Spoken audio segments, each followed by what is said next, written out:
Hello and welcome to your Wednesday evening weirding session. I'm your host, C. Savory, creator of Fractal Praxis.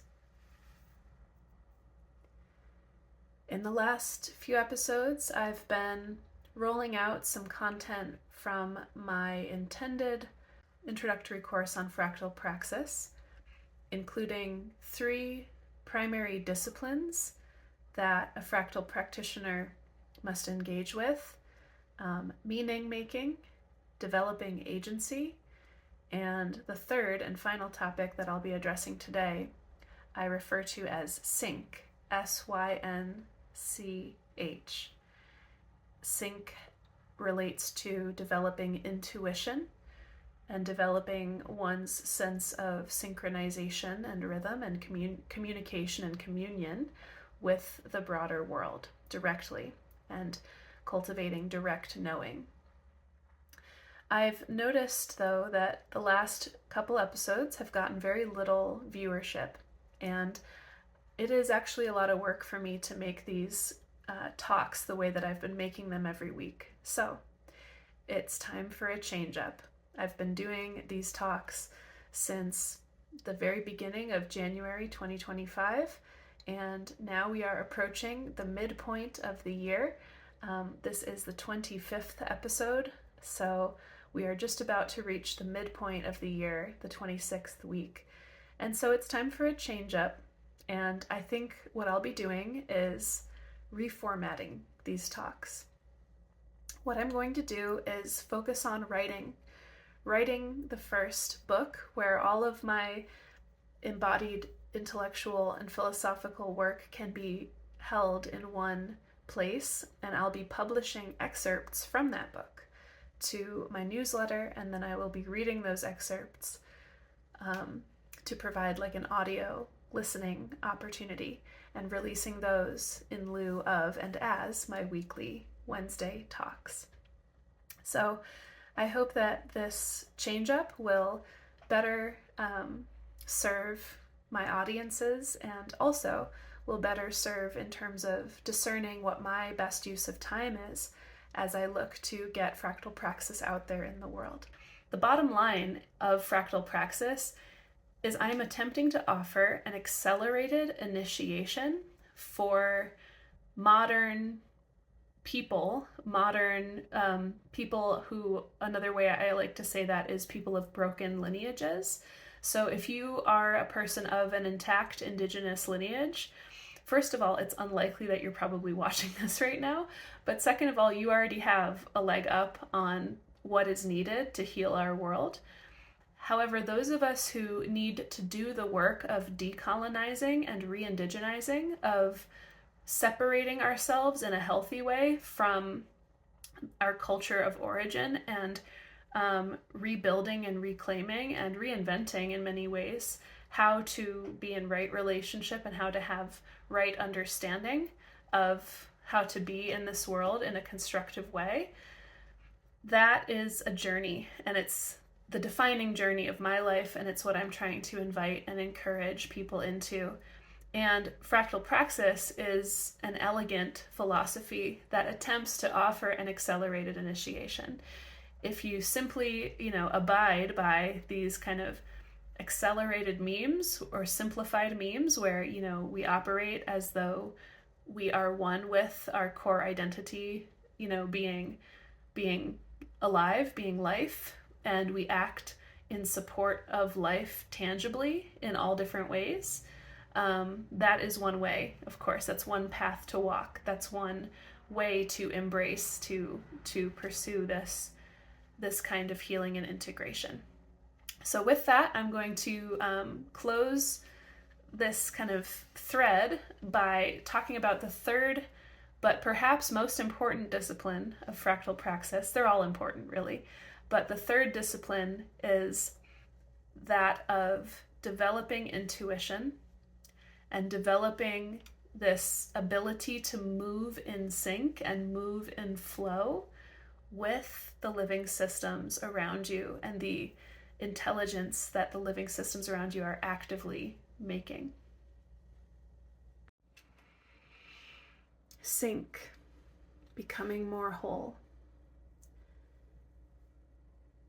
first, well, we can look at this in a lot of different ways, and different language might actually get us there. So I'm going to just share a variety of ways of thinking about this. So first of all, many of us were conditioned from a young age to think of our mind as separate from our bodies, to think of our bodies as like an object or an appendage of our mind that we control with our mind, and that is subordinate to our minds. This kind of thinking, this kind of socialization. And we must begin there, where the wound is, where the karma is. Really great empowerment arises from a process of synchronizing oneself and one's life, the way one conducts one's life, to the truth of things. So, syncing up body with mind.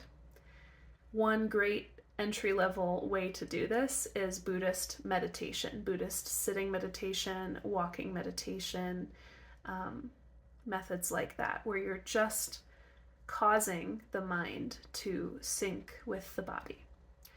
Another consideration of syncing up is syncing up our ego, our operational story of self day to day, with the capital S self, this sense of purpose and meaning, this sense of a bigger reason for our little lives. And are we living in accordance?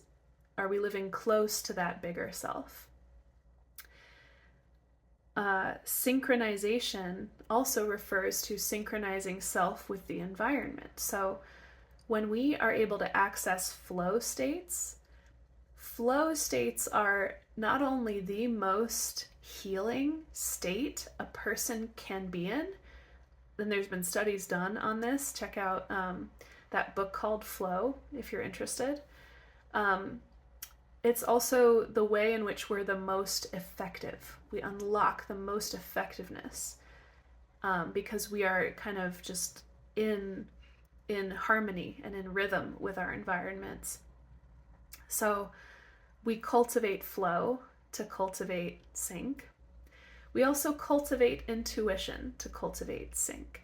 Cultivating intuition. What is intuition?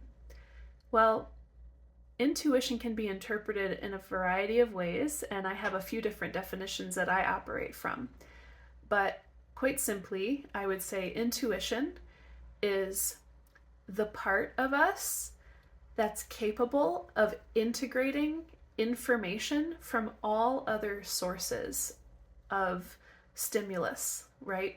Information coming in through the body, from various senses, information coming in through the mind, through like reading or intellect, all the information that we're exposed to. There's an aspect of us that's capable of like having a holistic kind of synthesis of all of that and coming up with an answer or an intuition about things. So intuition is that capability within ourselves as sentient beings, the capability of arriving at a holistic understanding from all different sources of information and intelligence that we're capable of. So that's one way to think about intuition. Another way to think about intuition is when we are really synchronized, we are capable of drawing not only from our own base of knowledge and intelligence, but also from the collective knowledge and intelligence that's stored all around us in the form of living beings that we're interacting with. And this is often experienced or described in terms of mystical experience, where we receive messages, right, from the environment or from God or things like that. That also is the experience of intuition. And I can attest that if you cultivate intuition through, for example, looking for it, listening to it, allowing it to decide to like inform your decisions, and abiding it in the sense that you choose to go with your intuition when making decisions. These are all ways to cultivate intuition. And something similar goes for dreaming too, by the way. If you want to cultivate your dreams and how they guide you, you can interact very consciously with your dreams by listening to them, by reflecting on them, by bringing elements of the dream out into your daily life. And in all of these ways, we are reinforcing pathways where, because we're interacting with it, it's more prominent. It becomes strengthened and it becomes more prominent in our life. And I can attest that if you pursue those techniques, you will end up having even more profound experiences of communication or of prophetic dreams or things like that, because you've reinforced this pathway, right? And I talked, previously about evolution and selection, and this is really what it comes down to. The more you do anything, the more you reinforce that pathway. So all we are is a matrix of our habits, right? So when you give meaning to your intuition by choosing to go with it, by choosing to believe in it, that reinforces it. And of course, there's a lot of refinement that can be done in this arena. There's many times where we think it's intuition, but it's actually some strong bias that's getting in the way of our sense making, that's actually hindering our sense making. We might find that, we make the mistake of forcing a dream to try to come to fruition before it's ready, or trying to harvest an overripe dream whose arc has already passed. There's all kinds of mistakes and things that we have to really learn how to work with intuition skillfully. And of course, I will be going into that in greater depth in the work itself. But in this journey of empowering our intuition, right, we develop a capacity for directly knowing things about our world. Also referred to as gnosis, Gnosis. Gnosis and that direct knowing is like an experience of oneness with everything and a direct insight into the way things are. And this is relevant where if you've ever had a feeling that you just knew something, or you understood something before the evidence was fully in place, before all the pieces came together, you already knew something, right? That's getting at that experience there. And again, these are things that they're all part of the human experience. In fact, they're all part of living systems, actually. So everyone has access to these experiences, but they might be suppressed socially, culturally, or internally based on your own belief system. You might suppress these. So in fractal praxis, we encourage these. Encouraging this kind of synchronization with your environment is a way of rewilding, of re-indigenizing. And so we have to really trust that we are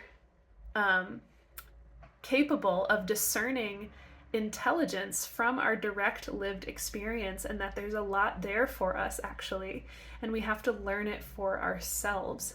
And that is in fact a biological function of humans, of intelligence creating humans, is to figure things out and create survival advantages from that, so really being able to activate both our rational mind systems, our thinking mind.